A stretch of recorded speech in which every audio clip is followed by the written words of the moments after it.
Здравствуйте, друзья! Это подкаст «После отбоя», я его ведущий, священник отец Дионисий. Те, кто смотрит и слушает наш подкаст, знают, что это площадка, где мы общаемся с подростками. Но вот в этом году впервые, в 6-м сезоне, к нам сюда в студию приходят не подростки, а взрослые. И не просто взрослые. Я не устаю это повторять, не устаю говорить это в каждой передаче. Это взрослые, перед которыми я искренне преклоняюсь. Это люди, которых я искренне считаю и которые, на мой взгляд, безусловно, таковыми являются. Героями нашего времени, героями своего времени. Теми людьми, которые совершают такой важный и при этом такой незаметный подвиг. А именно это жены участников специальной военной операции. Те люди, благодаря которым мужчины могут быть сильными на передовой. Те люди, которые не понаслышке знают, что такое крепкий тыл, знают, что такое поддержка, знают, что такое бессонные ночи, и знают, что такое, когда муж жертвует собой даже не ради семьи, а ради всех нас. Сегодня у нас в гостях в этой студии Юля. Юля, здравствуй. Здравствуйте, Дионисий. Твой муж — это человек, который связал свою жизнь с военной службой, со службой в силовых структурах. Да, совершенно верно. Давно он, скажем так, носит погоны? То есть много лет? Наверное, начнем с того, что он был в армии, потом выбрал другой путь, начал развиваться в другой области, и когда случился карантин, было большое сокращение на работе, и совершенно случайно ему предложили пойти в органы работать. Почему бы нет? Согласился, и вот уже 3 года. 3 года он служит, и, слава богу, повышает, то есть есть к чему расти. Как ваша семья встретила объявление специальной военной операции? Вы были вместе? Да. Мы были дома. Вспоминать такое. Но уже мы до мобилизации знали, что он поедет туда, потому что командировка, то есть это обговаривалось там уже где-то за 2 месяца до отправки. То есть мы были к этому готовы. И то есть когда объявили специальную военную операцию, то есть мы знали, что он едет в любом случае. Даже получилось, что они что-то прям через недельку получается. То есть это все было запланировано, они ехали по своей работе. И как было ожидаемо. То есть мы к этому готовились заранее, приобретали, что необходимо, закупались, одевались. Вот если говорить не про материальную подготовку, а именно про моральную. Моральную, духовную. С чем для тебя это было связано, такая подготовка? Честно сказать, я уважаю супруга, его выбор именно в профессии. И когда встал такой вопрос, конечно, мне как матери, как жене, нелегко принять такую информацию, что муж уедет на специальную военную операцию, но я всегда его во всем поддерживаю. Это его профессия, это его выбор, это его долг, и я ни в коем случае там не говорила: ах, нет, ни за что, куда там. Говорила, что да, как тут без тебя справлюсь, но с Божьей помощью справилась, все, слава Богу. С спокойной душой мы просто начали собираться. То есть мы приняли это как факт. Это его работа. Нужно собираться, и сейчас на эмоции, на какие-то морали вообще нет совершенно никакого времени, потому что время идет, и сейчас важно сделать все, чтобы хорошо его проводить, чтобы он знал, что мы не переживаем, что мы рядом с ним, его поддержка. То есть эмоции были на тот момент в стороне. Помнишь ли ты момент проводов и какие-то свои слова?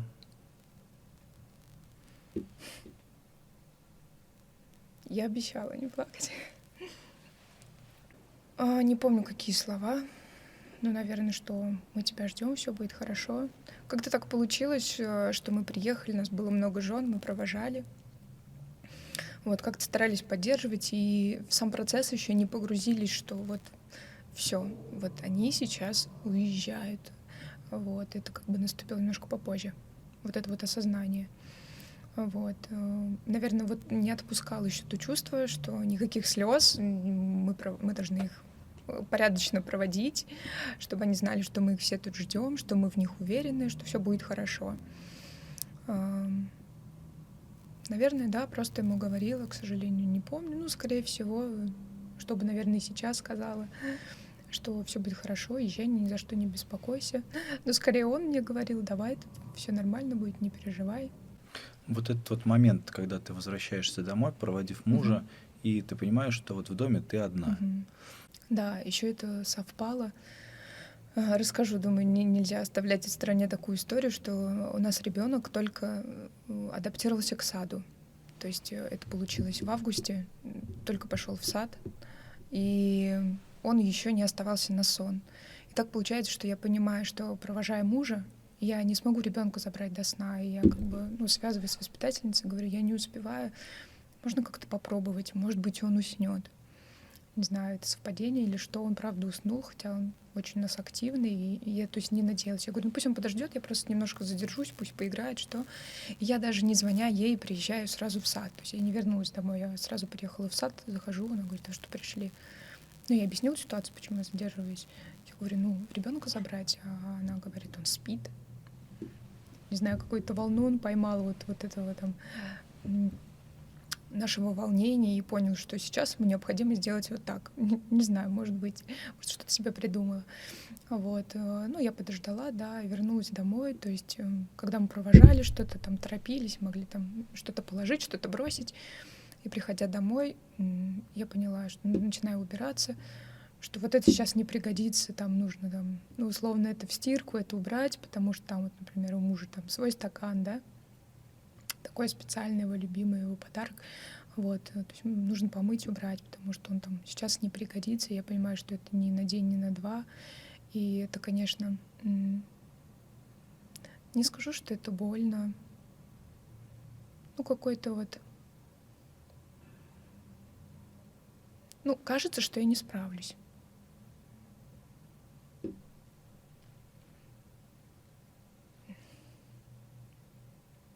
Потому что,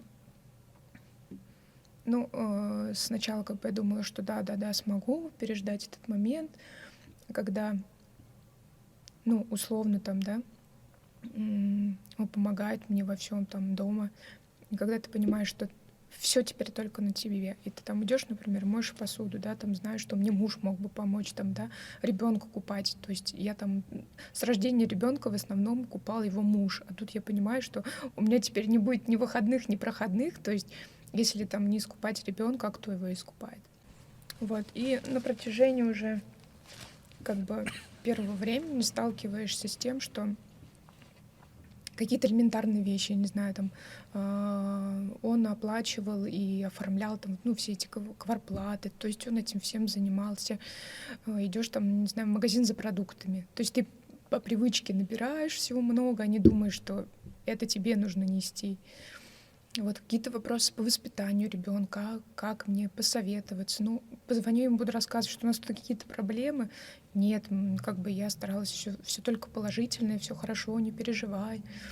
В этот момент, конечно, мне очень помогала свекровь, наша бабушка, дедушки. Дедушка помогал очень прям морально.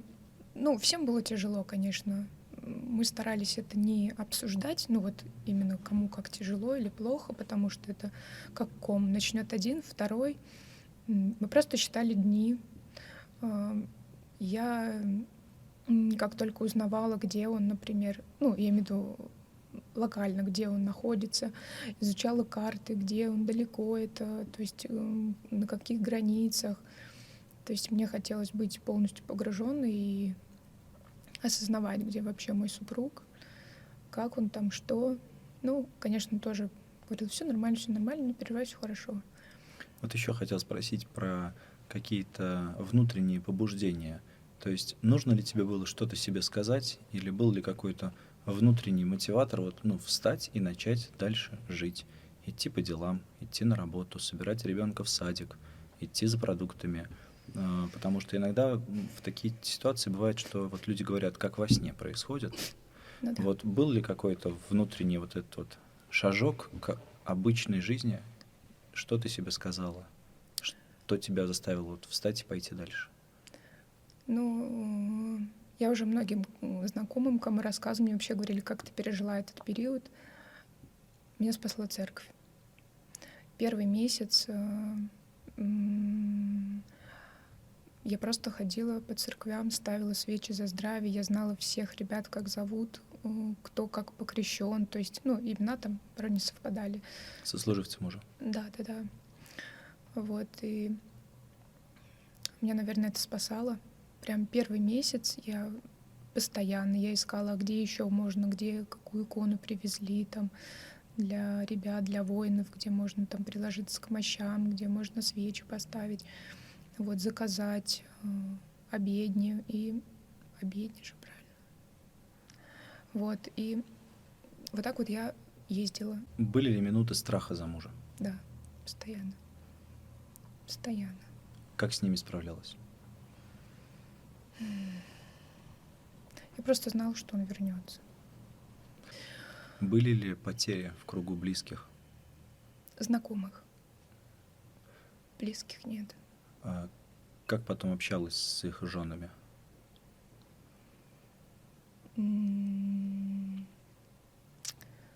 Вообще это вопрос такой тонкий на самом деле, потому что любая потеря,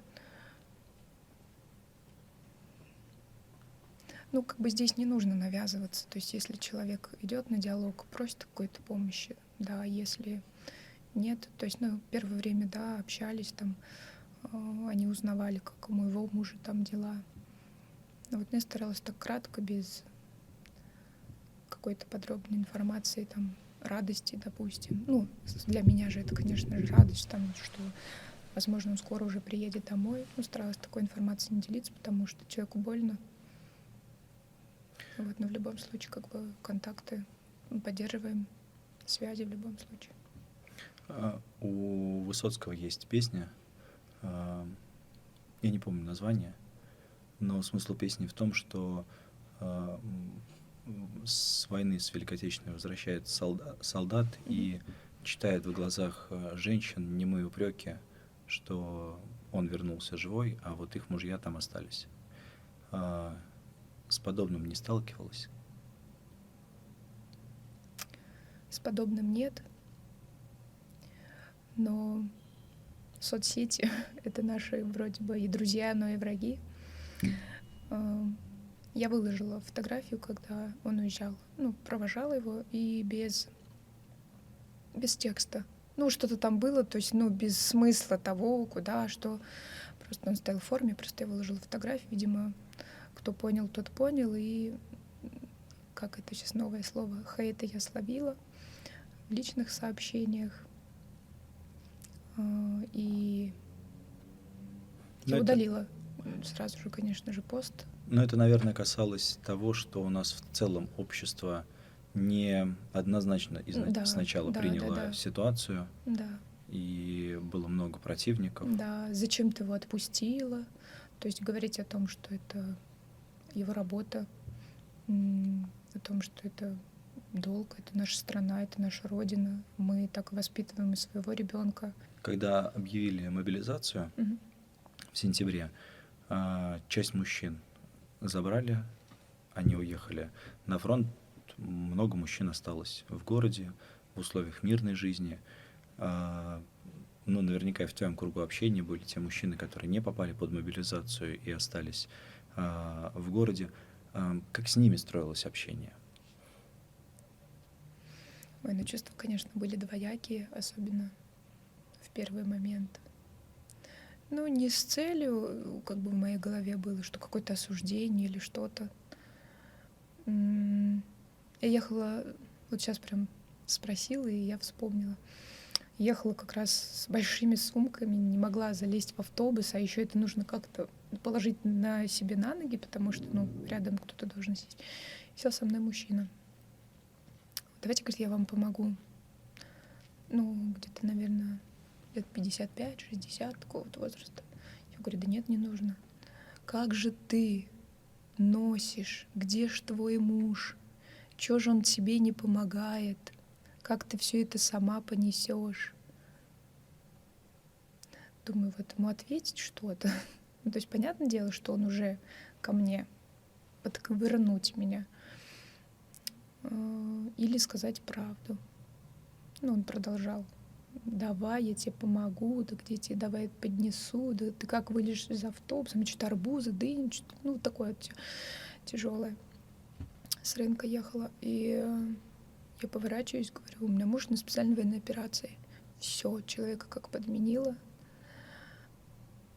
Не знаю, почему я вспомнила, но, видимо, это все-таки как-то отложилось у меня в памяти. Он поменялся, говорит, да какой он молодец, да давай я тебе. То есть уже вообще человек поменялся и уже как-то от души решил помочь. Без издевки. Да, без издевки, в да. адрес супруга, который не помогает да, своей который жене. не помогает, да, как ты это все понесешь.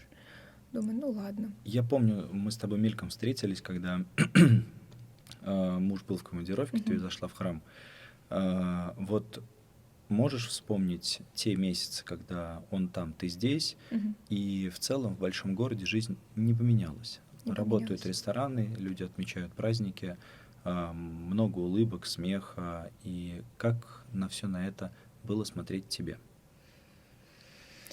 Ну, наверное, бытовуха меня пожрала. Вот, в какой-то момент я ничего не замечала, особенно в первые моменты, когда непонятно было, где муж. Повторюсь, да, я ходила в церковь, у меня был дом, ребенок, дела. Я еще находилась в декретном отпуске. Вот, и то есть как-то дел было очень много. И в какой-то момент я, ну, то есть не видела вообще жизни вокруг. Вот, а потом, ну, как-то приняла уже, что нужно ждать, нужно жить дальше. Скоро вернется, а вернется, это значит, нужно здесь стараться как-то вести быт, растить ребенка. Не вернется же, время же не остановилось. Вот, нужно самой как-то меняться, вот это все проработать. И, конечно, я начала выходить в люди. Сестра меня по паркам, давай прогуляемся. Ты, конечно, видишь, что ничего не поменялось. Совершенно. Ну, ушел твой муж, ну, ушел у него брат, ушел у него сват, папа. Там люди продолжают жить. И знаешь, в какой-то момент так смотришь, как вот типа вот кадры из фильма, там вот видишь их веселыми, счастливыми, а ты не можешь это, ну, то есть просто сделать вид, что ты улыбаешься. Ну, нет у меня сейчас такой эмоции, ну, не могу я. Слишком, ну, должно быть это искренне. Новый год и удар по Макеевке, и гибель очень большого количества именно наших самарских ребят. Как ты узнала и как восприняла эту историю? Муж находился в Макеевке, но не там, где все произошло, чуть-чуть там, несколько километров от этого места. Вот. Ты знала, что он там, или это потом уже узнала? Нет, я знала, что он в Макеевке. Он уже был там, то есть, ну, не первый день, довольно-таки долго. И когда нанесли удар, ты знала, что он находится там поблизости? Да. Но удар же нанесли раньше, чем мы все об этом узнали. Конечно. Вот, хотя, то есть уже просачивалась информация, просто никто не придавал этому значения, а когда уже вышло на общее обозрение это все, да, я знала, мы пытались как бы выяснить, а что, где, как и почему, вот, а как там, а кто, и есть не мои близкие люди, а знакомые, у знакомых, получается, родственники, вот, кто, ребята, погиб, кто ранен, и ездили и прощались. То есть это вот все выпало на тот момент, пока вот мужа не было. То есть этот поток информации, а как, кого-то же многих не могли найти.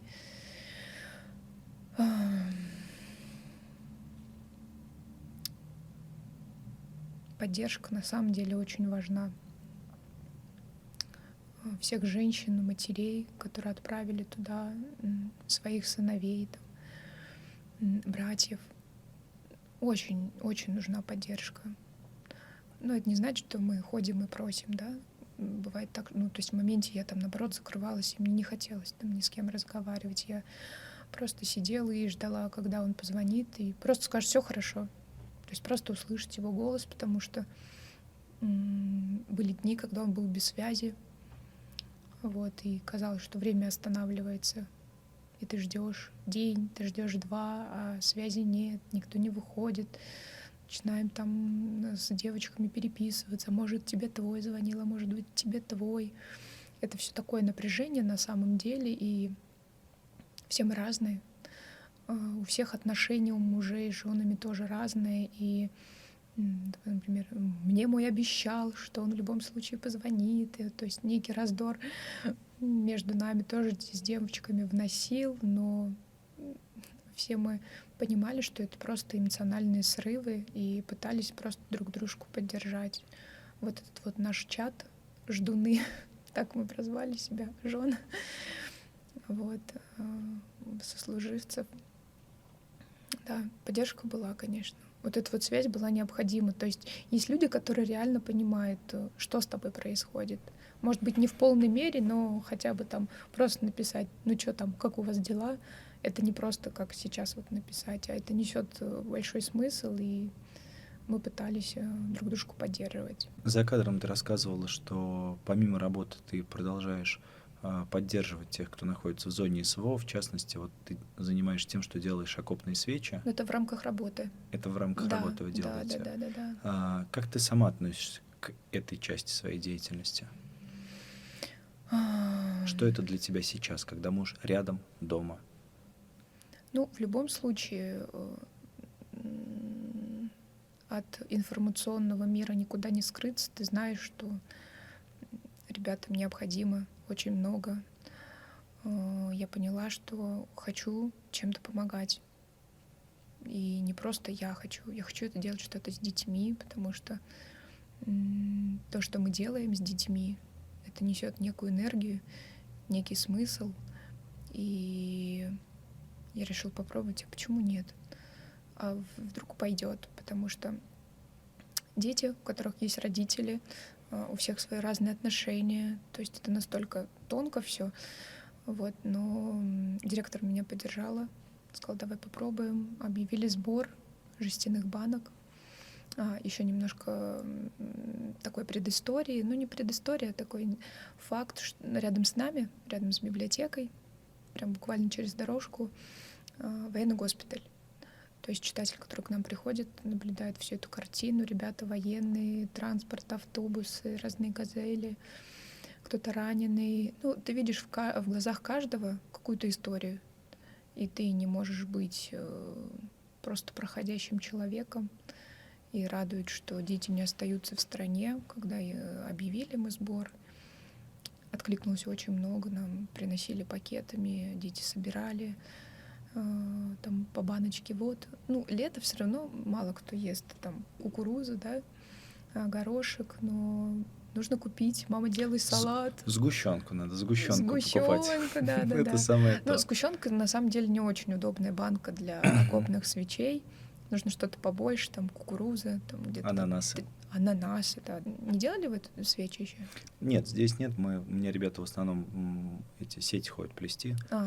Просто это процесс вообще нелегкий. Я видел много мастер-классов. У нас сложновато с помещениями для того, чтобы делать это на постоянной основе.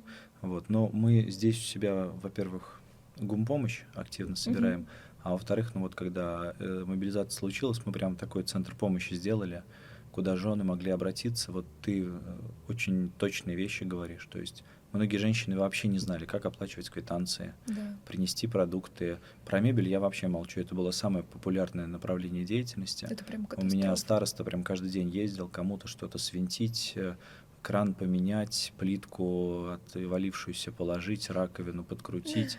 Мы с водителем доставляли там двери, собирали шкафы. То есть это вот чистой воды бытовуха, которая всегда на любом мужчине дома лежит. Да даже вот один из последних был звонков, мне женщина позвонила, говорит, у меня есть деньги, мне вообще не проблема вызвать электрика, но, говорит, я не хочу вызвать человека с улицы, я просто боюсь, поэтому вот мне вас посоветовали, пожалуйста, можно, там придет ваш человек. Я говорю, мы, к сожалению, электрикой не занимаемся, но я вам пришлю проверенного электрика, с которым мы работаем. Соответственно, там и ему заплатите, вот, то есть вот абсолютно вроде бы кажущиеся простыми вещи, а они оказывались для многих женщин на очень серьезном вопросам, которые им нужна была помощь решать. Ну и поэтому мы здесь вот в это углубились. Я помню тебя достаточно давно. Молодая студентка, всегда на первых ролях, ведущая, солистка, свадьбы, корпоративы, студвесна, выступления, очень яркая, творческая, я бы даже сказал, сочная эстрадная жизнь. Вот ты сейчас, когда себя на ту прошлую оглядываешься, делая окопные свечи, о чем думаешь? Да нет, во мне, конечно же, тот огонь-пожар не потух. Просто Могла ли, немножко другое могла ли направление. подумать та Да. девочка-студентка, что она будет сидеть и делать окопные свечи? Да. Вчерашние песни и выступления превращаются в сегодняшние свечи и сети. Да, конечно, никто не мог подумать, что такие события могут случиться в нашей жизни. Но принимаем это и просто живем с этим и уже думаем, как теперь с этим жить, адаптируемся. Мы же не одни, мы же все живем в этом мире. Думала когда-нибудь, что будешь женой военного? Кстати, совсем недавно я с кем-то поделилась, помню, может быть, наверное, на работе. Я всегда знала, что я выйду замуж за молодого человека, который обязательно был в армии. Я не знаю, почему. Мне так хотелось. Вот почему-то я вспомнила. Может быть, потому что и отец у меня служил, и дядя. То есть они все были в армии. И, то есть я не знала о том, что можно не быть в армии как-то. Не думала никогда об этом. Для меня было важно, чтобы молодой человек обязательно служил в армии. Это не значит, что я там знакомилась и спрашивала, ты служил в армии? А ты служил? Как-то так получилось, что муж служил. И сейчас, когда вот его повысили, вот он теперь офицер, я говорю, что я себя могу теперь жена офицера? Да, жена офицера. Гордо. Я очень горжусь своим мужем. Это, как говорила одна моя знакомая, в русском языке порой мало слов, чтобы передать суть того, что ты хочешь сказать. Он, моя опора, мои корни. Как бы не хотелось там говорить, что мы женщины, да, мы шея, конечно. Вот, но я стараюсь. Он меня научил, муж, быть девочкой.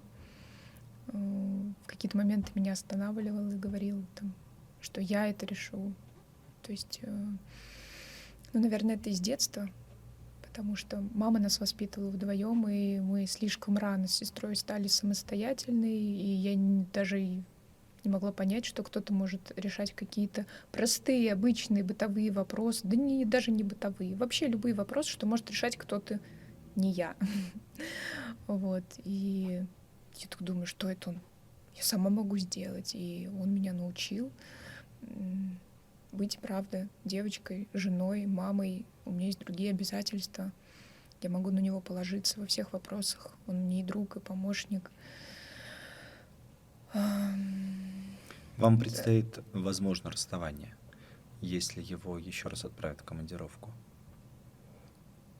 Ты как-то об этом думаешь? Думаю, конечно. А как не думать? Уже, если поедет еще раз, ты уже, когда первый раз, ты не знаешь, что тебя ждет. И, наверное, даже лучше, когда вот эта вот неосознанность, непонимание, а что будет, а как будет. Ты не думаешь, что делать. То есть ты живешь в моменте, и ты справляешься с тем, что у тебя вот на данный момент. А сейчас ты уже знаешь, что тебя ждет. Ты готова отпустить? Если это его работа, да, я его поддержу. А как? По-другому. И последнее. Что можешь сейчас сказать тем женщинам, чьи мужья в данный момент на ленточке, на передовой, в зоне специальной военной операции? В первую очередь, если была возможность, я бы их обняла. И я думаю, та женщина, которая бы попала в мои объятия, без слов все поняла, что мы вместе, что очень важно здесь быть, хранить тыл, свою семью, чтобы мужья знали, что мы их ждем живыми, здоровыми, да любых ждем.